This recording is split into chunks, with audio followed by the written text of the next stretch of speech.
Park ప్రారంభించేందుకు 1000 కోట్ల సాయం అందించడమైంది। దీనివల్ల ఇక్కడ పెట్టుబడులు పెరుగుతాయి మరియు ఫార్మా రంగానికి ఉపాధి లభిస్తుంది। साथियों, अगर केंद्र सरकार आंध्र प्रदेश में इतना काम कर सकती है तो वाईएसआर कांग्रेस उनकी सरकार क्यों नहीं कर सकती। बीजेपी का मंत्र है development, development, development. YSR Congress का मंत्र है करप्शन, करप्शन, करप्शन। ये विकास के हर कार्य में ब्रेक लगा रहे हैं। हमने विशाखापट्टनम को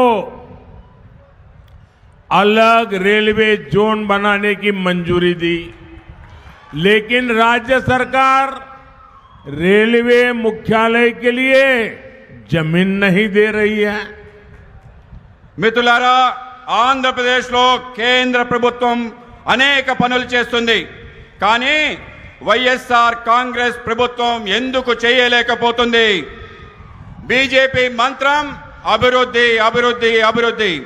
వైఎస్ఆర్ కాంగ్రెస్ మంత్రం అవినీతి, అవినీతి, అవినీతి।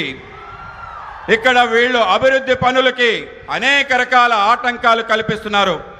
మేము విశాఖపట్నం కోసం ప్రత్యేక రైల్వే జోన్ ఆమోదించడం జరిగింది, కానీ రాష్ట్ర ప్రభుత్వం రైల్వే ముఖ్య కార్యాలయం కోసం భూమి ఇవ్వటం లేదు।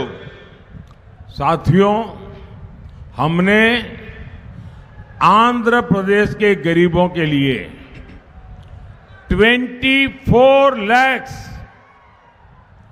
पीएम आवास स्वीकृत किए हैं, लेकिन वाईएसआर कांग्रेस ये सरकार इसके आधे घर भी गरीबों के लिए नहीं बना पाई। मोदी गरीब की पीड़ा दूर कर रहा है, इन्हें उसमें भी पीड़ा है। इनका एक ही एजेंडा है, जहां करप्शन नहीं वहां काम नहीं। ఆంధ్రప్రదేశ్లో పేదల కొరకు 21 లక్షలు ప్రధానమంత్రి ఆవాస గృహాలు మంజూరు చేశాం, కానీ వైఎస్ఆర్ కాంగ్రెస్ ప్రభుత్వం దాంట్లో సగం కూడా పేదలకి ఇల్లు ఇవ్వలేదని మీకు తెలియజేస్తున్నాను। మోడీ పేదల బాధలు